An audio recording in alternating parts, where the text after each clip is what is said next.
एक लोहार और उसका बेटा रहते थे। एक दिन बेटा अपने बाप से कहने लगा, अब्बा अब्बा मेरे लिए एक छुरी बनाओ जिसकी धार बहुत तेज हो। बाप ने कहा, बेटा छुरी भली ना कटाए, यह तो बताओ तुमने छुरी का करना क्या है। बेटे ने गोलमोल सा जवाब दिया, बस अब्बा मुझे छुरी चाहिए। आखिर बेटे के बेहद इसरार पर बाप ने लोहे की छुरी बना दी। जब बेटे के हाथ में हथियार आ गया तो वह शेर हो गया। लगा बाप को डराने धमकाने की, अब्बा फौरन राजकुमार के महल में जाओ और मेरे लिए राजकुमारी का रिश्ता मांगो, अगर नहीं मांगा तो मैं यह छुरी मारकर तेरा सर तन से जुदा कर दूंगा। लोहार बेचारा यह सुनकर थर थर कांपने लगा। लड़के की आंखों में खून उतरा हुआ था। लोहार उस घड़ी को कोसने लगा जब उसने बेटे को छुरी बनाकर दी थी। अब सोचने लगा कि करूं तो क्या करूं, उधर कुआं इधर खाई। अगर राजा से रिश्ता मांगने गया तो राजा मुझे मार डालेगा और ना गया तो बेटा मुझे मार देगा। आखिर काफी सोच विचार के बाद उसने फैसला किया कि यूं मरने से बेहतर वहीं मरना बेहतर है।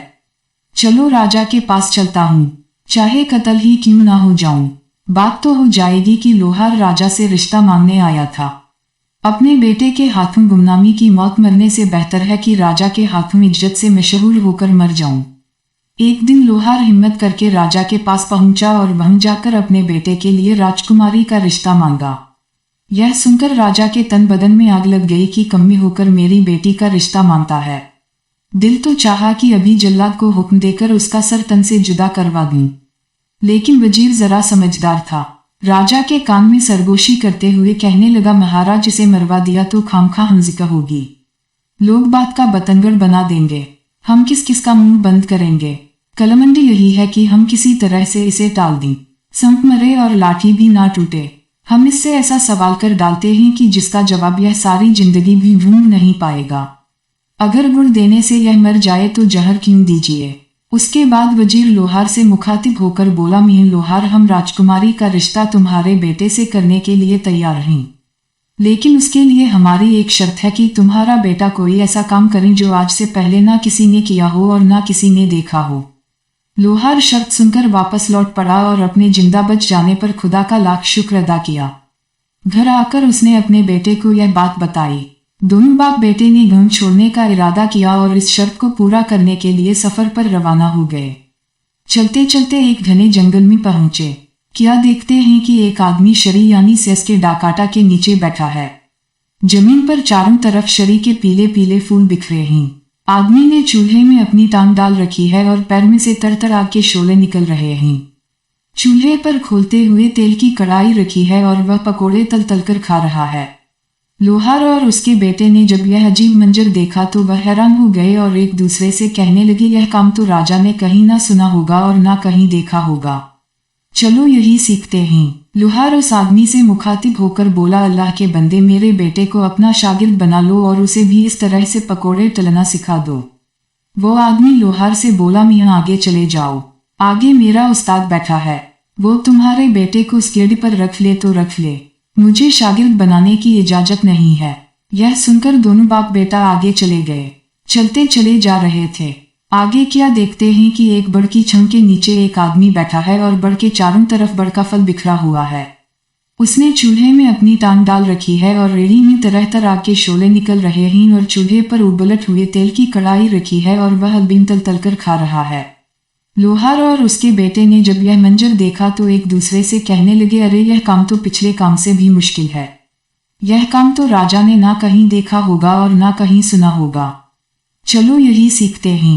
लोहार उस आदमी से मुखातिब होकर बोला, अल्लाह के बंदे, मेरे बेटे को भी अपने स्केडी में रख ले, इसे भी इस तरह से अलबीम चलना सिखा दे। उस आदमी ने लोहार से कहा, माइम आगे जाओ, आगे मेरा उस्ताद बैठा है, वह तेरे बेटे को स्केडी पर रख ले तो रख ले, मुझे शागिर्द बनाने की इजाजत नहीं है। यह सुनकर दोनों बाप बेटा आगे रवाना हो गए। वह चलते चलते एक और जगह पर पहुंचे, जहां क्या देखते हैं कि एक आदमी बेरी के पेड़ के नीचे बैठा है। जमीन पर बेरी के मीठे मीठे बेर बिखरे पड़े हैं। उसने भी चूल्हे में अपना पैर डाल रखा है और पैर में से तरटा आग के शोले निकल रहे हैं। चूल्हे पर गन्ने के रस से भरी हुई एक कढ़ाई रखी है और वह गुड़ बनाकर खा रहा है। लोहार और उसके बेटे ने जब यह मंजर देखा तो मन ही मन में कहने लगे, अरे यह काम तो पिछले काम से भी ज्यादा मुश्किल है, यह काम तो राजा ने ना कहीं सुना होगा और ना कहीं देखा होगा। चलो यही सीख लेते हैं। लोहार उस आदमी से मुखातिब होकर बोला, अल्लाह के नेक बंदे, मेरे बेटे को भी अपनी स्केड में रख लो, इसे भी इस तरह से गुड़ बनाना सिखा दो। वो बोला, ठीक है, मैं तेरे बेटे को अपना स्केड बना लेता हूँ, इसे अपने पास रख लेता हूँ। यह लो कबीर, वो सामने एक कमरा है, उस कमरे का दरवाजा खोलो और अपने बेटे को कमरे में बिठाकर बाहर से दरवाजा बंद कर दो। लोहार ने उस आदमी की हिदायत पर अमल किया। जब बेटे को कमरे में बंद करके वापस जाने लगा तो उस आदमी ने लोहार से कबीम वापस ले ली और लोहार से कहने लगा, अब 1 साल के बाद वापस आना। लोहार कबीम देकर अपने घर वापस लौट गया। उधर लड़का कमरे में भूखा प्यासा बैठा था, इंतजार कर रहा था कि कोई आए और उसकी मदद करे, लेकिन पूरा दिन गुजर गया और उसकी मदद के लिए कोई ना आया। फिर जब लड़के ने कमरे में चारों तरफ देखा तो उसके रोंगटे खड़े हो गए, खून खुश होने लगा। उसके सामने एक खौफनाक नजारा था। कमरे के अंदर चारों तरफ इंसानी हड्डियां बिखरी पड़ी थी। लड़के ने सोचा, ना जाने मुझसे पहले कितने ही लोग इस मौत के कमरे में अपनी जान दे चुके हैं और मेरा हाल भी उनसे कुछ मुख्तलिफ नहीं होगा। मैं और मेरा बाप उस बाहर बैठे आदमी के धोखे में आ गए। अब मुझे भी इन आदमियों की तरह यहाँ पर आई मगागा कर मरना पड़ेगा। एक रोज मेरी भी हड्डियां इन हड्डियों की तरह बिखरी पड़ी होंगी। यह सोचकर उसकी आंखों में आंसू आ गए और फूट फूट कर रोने लगा। जब रोने से दिल का गुबार निकल गया तो कमरे में एक कोने में जाकर बैठ गया। दिल ने कहा, जब तक सांस तब तक आस। लड़के ने जमीन पर पड़ी हुई एक बड़ी सी हड्डी उठाई जिसका सिरा छुरी से ज्यादा तेज और तीखा था और दीवार खोदना शुरू कर दी। दीवार से मिट्टी गिरती रही और गिरती रही। आखिर रात दिन की मेहनत रंग लाई। दीवार में इतना बड़ा सुराख हो गया था कि एक आदमी उसमें से निकल सकता है। जब लड़का उसमें से निकलकर दूसरी तरफ गया तो क्या देखता है कि एक और कमरा उसका मुंतजिर है। कमरा खूब सजा हुआ है, कीमती पर्दे लटक रहे हैं। कमरे में बहुत कीमती कालीन बिछा हुआ है। जाली के पर्दे के पीछे सांस लेते हुए किसी बहुत हसीन जिस्म का एहसास होता है। जो ही लोहार के लड़के ने पर्दा सरकाया तो उसकी आंखें खुली की खुली रह गई। क्या देखता है कि एक अड्डा हुए गोरे रंग की मालिक एक बहुत खूबसूरत लड़की बिस्तर पर लेटी हुई सो रही है। जवानी की नींद में सांस लेते हुए उसका जिस्म मुसलसल हरकत में है। कावटों के बायस काले काले लंबे बाल उसके जिस्म से लिपटे हुए हैं। कुछ देर लड़का डिधा फाड़े उसे देखता रहा। उसी दौरान लड़की की आंख खुल गई। पहले तो लड़की अपने कमरे में अजनबी लड़के को देखकर डर गई और लड़का भी घबराया कि खुदा जाने क्या बला है। थोड़ी देर बाद जब दोनों मटमिना हुए तो लड़की ने कहा, कोई बात नहीं, आजा मेरे पास आजा। यहाँ बिस्तर पर बैठ और मुझे बता कि तू कौन है और यहाँ कैसे पहुंचा। यह सुनकर लोहार के लड़के की हिम्मत बढ़ी। उसने अपनी सारी कथा कही। पहले तो लड़की ने उसे कुछ खाने के लिए दिया और फिर कहा, जो आदमी बाहर गुड़ निकाल कर खा रहा है और जिसने तुझे कमरे में बंद किया है वह आदमी मेरा बाप है। मैं भी जादूगरनी हूँ, तू फिक्र ना कर, मैं तुझे जादू सिखाऊंगी। लड़की अपने बाप से 2 गुना ज्यादा आगे थी। बाप अगर 14 दर्जे पर था तो बेटी 16 दर्जे पर थी। लड़की ने लोहार के लड़के को जादू सिखाना शुरू कर दिया और उसके अलावा उसे तरह तरह के फल और लजीज खाने खिलाती। अच्छी से अच्छी उसे पोशाक पहनने के लिए देती। इसी तरह से 1 वर्ष गुजर गया लेकिन लोहार लड़के को लेने के लिए ना आया। उसने सोचा कि जब तक मेरा बेटा कामिल जादूगर नहीं बन जाता उसे लेने के लिए नहीं जाऊंगा। इस तरह वो लड़का सारा जादूगरनी से जादू सीखता रहा और एक दिन अपने जादू में माहिर हो गया। 2 बरस के बाद लोहार वापस आया। क्या देखता है कि वह आदमी उसी तरह बेरी के डाकाटा के नीचे बैठा है। जमीन पर बेरी के मीठे मीठे बेर बिखरे पड़े हैं और उस आदमी ने अपनी टांग चूल्हे में डाल रखी है और पैर में से आग के शोले निकल रहे हैं और वह उसी तरह से गुड़ बनाकर खा रहा है। लोहार ने पूछा, अल्लाह के बंदे, मेरा बेटा कहाँ है? 2 साल पहले मैं उसे तेरी स्केड में छोड़ गया था। वह आदमी कहने लगा, मैं तो 2 साल से यहीं पर बैठा हूँ और गुड़ बनाकर खा रहा हूँ। ना मुझे फुर्सत मिली और ना मैंने वहां जाकर देखा तो अपने हाथ से अपने बेटे को कमरे में बंद करके बाहर से ताला लगा गया था। यह ले कुंजियां और अपने बेटे को जाकर देख ले। बाप ने सुना तो उसके चेहरे पर हुई मुड़ने लगी। एक रंग आता और एक रंग जाता था। यह सोचकर कि 2 साल बाद बेटे की हड्डी ही मिले तो मिली वरना जिंदा मिलना तो नामुमकिन है। गुड़ खाने के उस शौकीन आदमी को दिल में गालियां देता हुआ लोहार दौड़ा दौड़ा उस कमरे की तरफ गया और ताले में चाबी घुमाई। तो हम दोनों को मार डालेगा और अगर तेरा बाप हुआ तो हम बच जाएंगे। लोहार दरवाजा खोलकर अंदर कमरे में गया तो कमरा खाली था। दीवार के सुराख में से गुजरकर जब दूसरे कमरे में पहुंचा तो क्या देखता है, सामने कमरे पर मज़े पर एक खूबसूरत लड़की और उसका लड़का बैठे हुए हैं। मारने वाले से जान बचाने वाला ज्यादा बड़ा है। अपने बेटे को जिंदा देखकर बाप की जान में जान आई। दौड़कर बेटे को बाया सीने से लगा लिया और खुदा का लाख लाख शुक्र अदा किया। उसके बाद लड़के ने अपने बाप को लड़की का टापा करवाया। असल हकीकत से जब लोहार वाकिफ हुआ तो वह काम कर रह गया। उसने उसके बेटे की जान बचाने पर लड़की का शुक्रिया अदा किया। वो खूबसूरत जादूगरनी साया कहने लगी, अब तुम दोनों के बचने की फकत एक ही आस है और वो यह किया लोहार तू रोता पीटता और सिसकता हुआ बाहर मेरे बाप के पास जा और उसे जाकर कह कि मेरा बेटा भूख प्यास से मर गया, तुमने उसे बाहर निकाला ही नहीं। अब मुझे इतनी इजाजत तो दी कि उसकी हड्डियों को किसी कपड़े में बांधकर ले जाऊं ताकि उसकी हड्डियों को दफन कर सकूं। लोहार रोता हुआ कमरे से बाहर निकला। जैसा लड़की ने समझाया था उसने वैसा ही किया। गुड़ बनाता और खाता हुआ वो आदमी बोला, हाँ हड्डियां ले जा, मैंने उनका क्या करना है। और उस बूढ़े जादूगर ने हड्डियां ले जाने के लिए एक बड़ी सी चादर भी पाम कर दी। लोहार दोबारा कमरे में आया और लड़के की बताई गई हिदायत के मुताबिक अपने बेटे को चादर में छुपा लिया। जब बेटे को चादर में छुपाए कंधे पर उठाकर बाहर जाने लगा तो लड़की बोली, मेरी एक बात पल्ले से बांध लो, मैंने तुम्हारे लड़के को जो जादू सिखाया है उस जादू के जरिए रास्ते में ही कहीं कमाई करना शुरू ना कर देना। अगर तुमने रास्ते में ही अमीर होना शुरू कर दिया तो मेरे बाप को पता चल जाएगा और फिर वह तुझे और तेरे बेटे को नहीं छोड़ेगा।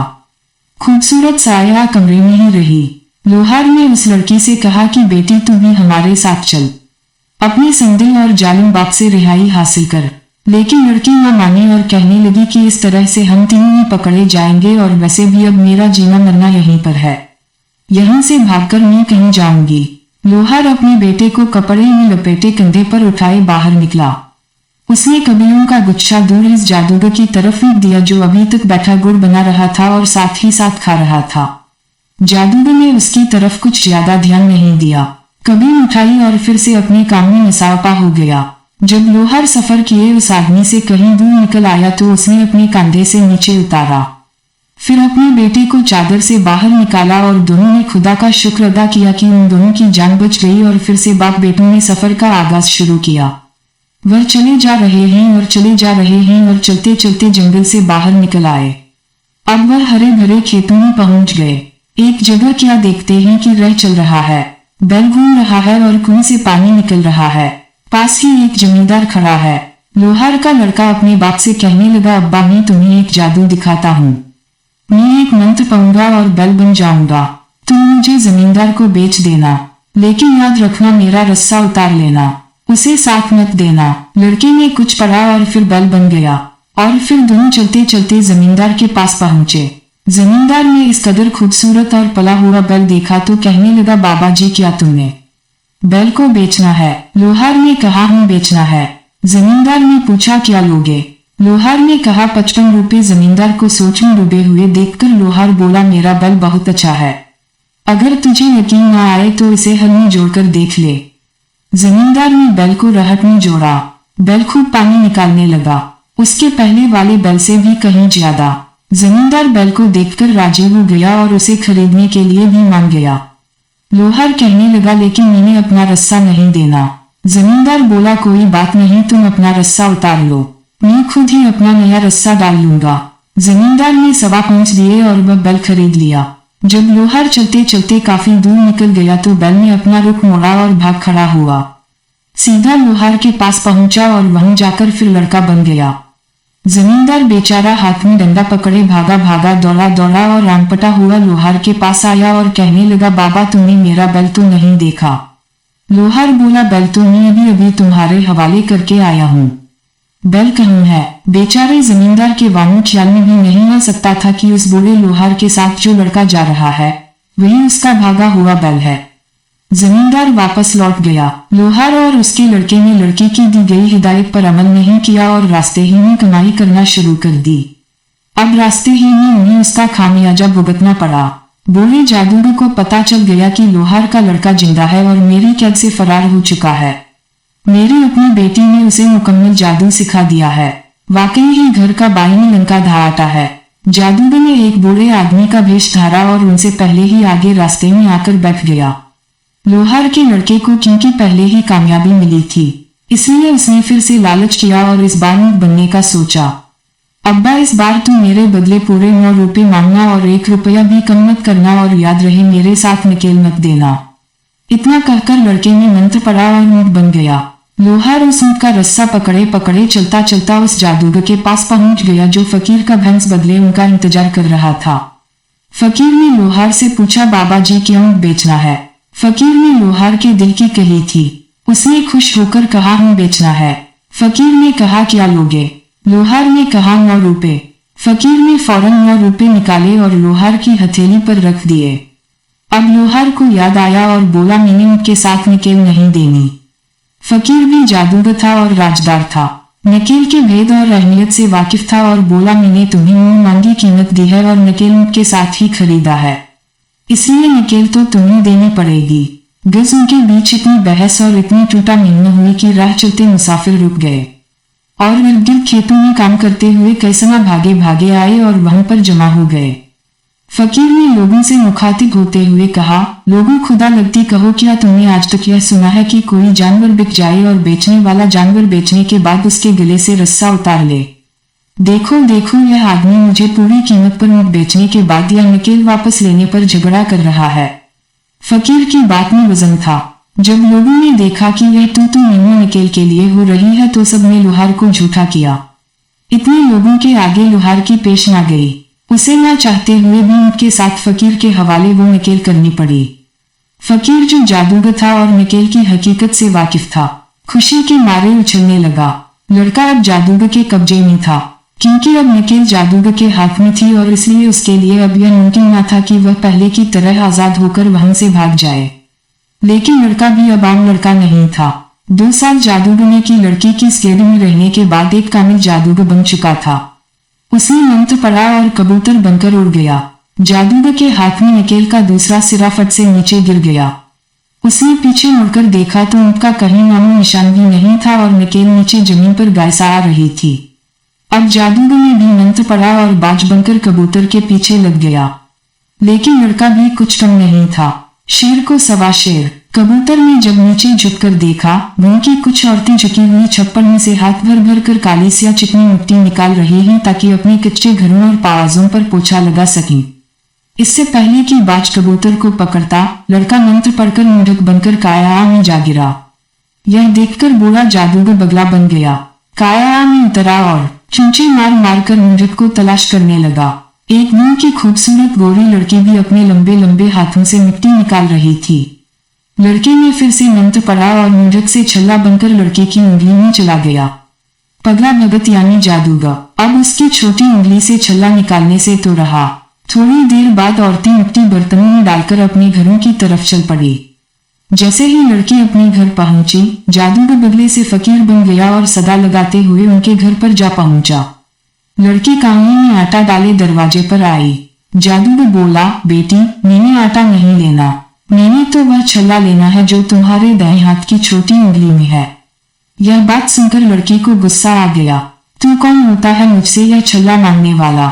जब यह तकरार लड़की के मुंह के कानों में पड़ी तो वह भी दरवाजे पर आ गई। अब जो मुंह को असल बात पता चली तो वह लड़की से बहुत खफा हुई।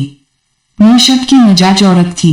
लड़की से कहने लगी, तू तो काया से मिट्टी लेने गई थी, यह छोटी उंगली में छल्ला कहां से पांगवा कर आ गई? बता, तेरे किस यार ने यह छल्ला दिया? इसे फौरन उतार और फेंक। आ लेने दे तेरे बाप को, सब बताती हूँ, इससे पहले कि तू कोई चांद चढ़ाए, कर देती हूँ तेरे हाथ पीले। लड़की बेचारी अजीब मुसीबत में फंस गई थी। उसने अपनी छोटी उंगली से छल्ला निकालकर फेंक दिया। फकीर इसी इंतजार में छल्ले पर आंख रखे खड़ा था। उसने छल्ला पकड़ने के लिए हाथ आगे बढ़ाया। लड़का फिर छल्ले से कबूतर बनकर उड़ गया और जादूगर बाज बनकर उसके पीछे लग गया। आखिर राजा का महल आ गया। दोनों इसके ऊपर उड़ रहे थे। राजा कचहरी लगाए बैठा था। इससे पहले कि बाज कबूतर को पकड़ता लड़का कबूतर से सोने की तार बन गया और बादशाह के ताज में जाकर गिर गया कि यहाँ से तो बाज मुझे नहीं निकाल सकेगा। जादूगर फिर बाज से फकीर बन गया और बादशाह के सामने आकर सदा लगाई। राजा ने कहा, मांग क्या मांगता है? फकीर ने कहा, राजा तेरे ताज के अंदर जो सोने का तार है वह मुझे दे दे। यह बात सुनकर राजा को बहुत हैरत हुई कि मेरे ताज में सोने का तार कहां से आया। यह सोचकर उसने एक हाथ ऊपर उठाया कि ताज में हाथ डालकर देखे तो सही। जो ही राजा ने ताज में हाथ डाला और राजा के हाथ में आते ही तस्बीह बनकर टूट गया और जमीन पर बिखर गया। फकीर फौरन मुर्गा बनकर उन्हें चुभने लगा और लड़का देखते ही देखते मोतियों से बिल्ला बनकर उसने मुर्गे को पकड़कर दबोच लिया और वहीं पर मार दिया। राजा दम बका खुद हैरान परेशान यह सब कुछ देख रहा था। हैरत से उसकी आंखें फटी जा रही थी। ऐसा मंजर राजा ने कभी अपनी आंखों से नहीं देखा था।